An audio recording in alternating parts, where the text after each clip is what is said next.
Okay, so if you're not some super huge company, should you even take the time to track your numbers, to know your ratios, to understand all the intimate financial details of your company? Yes, of course you should. And if there's anything I've noticed working with over 600 CEOs of six-figure companies, seven-figure companies, is that they don't have that FP&A, they don't have that financial analysis that helps them grow beyond seven figures. But for a second, let's talk about a hidden benefit of actually tracking your numbers and knowing how your business is performing quantitatively.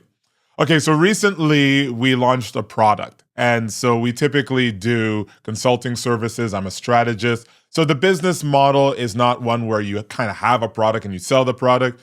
Generally, you're exchanging your information and your intelligence for money. And the goal is to get clients where they want to be faster than they could on their own and better than they could on their own. But I'm challenging myself and I'm challenging our company to be able to create products that stand alone so that we have these beautiful packets of value that are autonomous, that we can scale, and that we can sort of increase our surface area for the customers we serve. Well, when I was building this product, it took a lot of time. And even when it was built, I tested it by booking meetings with 380 CEOs. I did that by creating custom videos that I sent out to each CEO, talking about what I saw in their company and saying it would be great to sit down and chat about it. So while I was doing that process, I tracked how many hours I spent and I paid myself $100 per hour.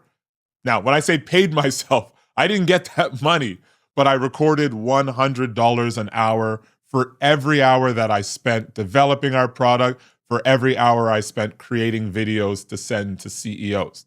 So what happened was I spent hundreds of hours doing it. And after meeting with 380 CEOs, we ended up getting one or two sales.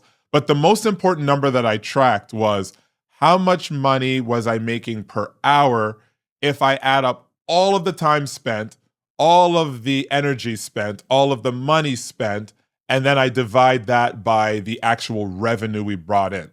So if we brought in this amount of money, $1,000, and we spent $100 doing it, then I know that we were 10x profitable.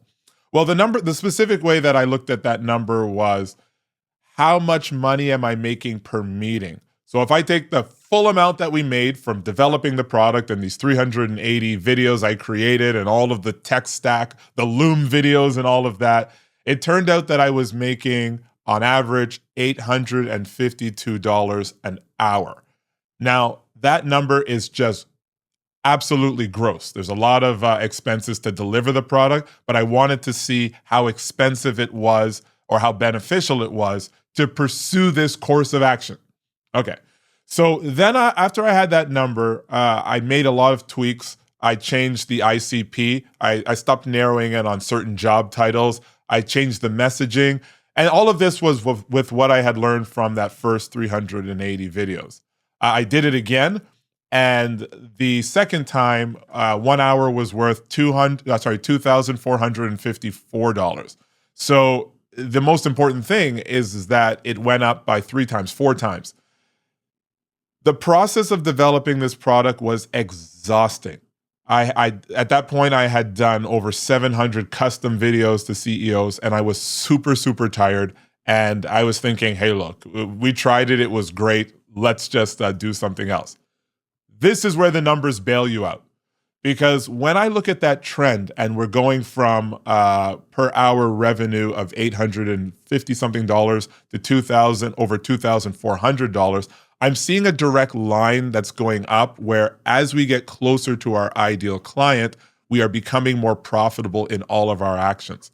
So the one thing that I believe that tracking your numbers does is it insulates you against despair. It keeps you from crashing out. It keeps you from just making quick decisions because you're tired or because you just don't feel like doing something. And we're human. No one is immune to that. And so if you invest in something new, if you try a new product, you try a new service, a new advertising medium, When you're super, super clear about all of the costs that go into it, then you can not just evaluate the strength of that program, you can compare it with other programs. And that's where simple calculations like the net present value really help you because you have real numbers to plug in. But what do you think? I mean, if you have a seven-figure company, if you work with businesses that are that size, do you find that they are the type of companies that really utilize great quantitative analysis, or do they trust their gut?